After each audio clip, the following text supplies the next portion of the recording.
Bismillahirrahmanirrahim. Assalamualaikum warahmatullahi wabarakatuh. Alhamdulillahilladzi arsala rasulahu bil huda wa dinil haq liyudhhirahu ala dini kullihi wa kafa billahi syahida. Asyhadu an la ilaha illallah wahdahu la syarikalah wa asyhadu anna Muhammadan abduhu wa rasuluh. Allahumma shalli wa sallim wa barik ala sayyidina Muhammad wa ala alihi wa ashabihi ajmain, amma ba'du. Sahabat siraman hati yang berbahagia, marilah kita panjatkan puji syukur kehadirat Allah Subhanahu wa Ta'ala karena atas limpahan nikmat iman, nikmat Islam, dan nikmat kesehatan, kita masih dapat menjalankan ibadah puasa di bulan Ramadan ini. Salawat dan salam semoga tercurah kepada Nabi Muhammad SAW beserta keluarga, sahabat, dan kita umatnya hingga yaumil kiamat nanti. Pada kesempatan ini saya akan menyampaikan kultum dengan tema puasa dan kesabaran. Allah Subhanahu wa Ta'ala berfirman dalam Quran surat Al-Baqarah ayat 183, A'udzu billahi minasyaitonir rajim. Bismillahirrahmanirrahim. Ya ayyuhalladzina amanu kutiba alaikumusyamu kama kutiba alal ladzina min qablikum la'allakum tattaqun.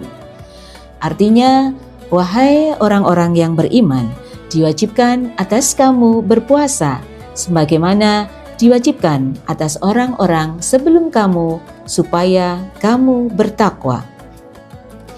Tujuan berpuasa adalah membentuk ketakwaan.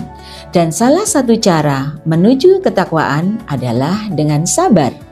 Sabar menahan lapar dan dahaga, sabar menahan amarah, bahkan sabar untuk melakukan perbuatan yang sia-sia. Dalam hadis Rasulullah, Nabi Muhammad SAW bersabda, puasa itu adalah perisai. Jika salah seorang di antara kalian berpuasa, maka jangan berkata kotor dan jangan bertengkar. Jika ada yang mencaci, hendaklah ia berkata, sesungguhnya aku sedang berpuasa. Hadis riwayat Bukhari Muslim. Hadis ini mengajarkan bahwa orang yang berpuasa harus memiliki kontrol diri. Ketika emosi muncul, kita tidak perlu membalas dengan emosi, tapi cukup dengan kesabaran. Sahabat siraman hati, kesabaran itu ada 3. Yang pertama adalah sabar dalam taat kepada Allah. Misalnya kita tetap sholat, kita tetap berpuasa meskipun kita dalam kelelahan.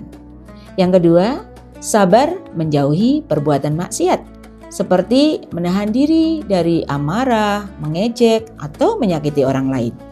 Dan yang ketiga adalah sabar dalam menghadapi ujian hidup. Kalau anak sekolah, mungkin ujian ulangan harian yang tidak memenuhi target, atau mungkin ada masalah dengan teman. Allah berfirman dalam Quran surat Al-Baqarah ayat 45, Wasta'inu bis-sobri was-sholah. Jadikanlah salat dan sabar itu sebagai penolong. Maka puasa sejatinya adalah sekolah kesabaran atau semacam mental training. Bila kita bisa sabar saat lapar, harusnya kita juga bisa sabar saat diuji masalah. Allah Subhanahu wa Ta'ala berfirman dalam Quran surat Az-Zumar, Innama yuwaffas sabiru ajruhum bighairi hisab. Sesungguhnya hanya orang-orang yang bersabarlah yang dicukupkan pahala mereka tanpa batas. Bayangkan, pahala tanpa batas artinya setiap kita menahan emosi karena Allah, itu sungguh gak ada ruginya sama sekali. Dan setiap kesabaran yang kita lakukan tidak pernah sia-sia.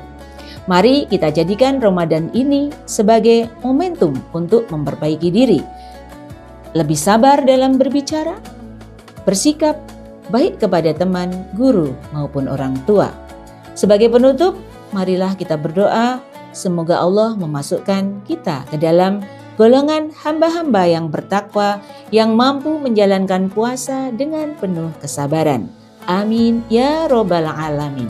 Demikian kultum singkat ini. Billahi taufik wal hidayah. Wassalamualaikum warahmatullahi wabarakatuh.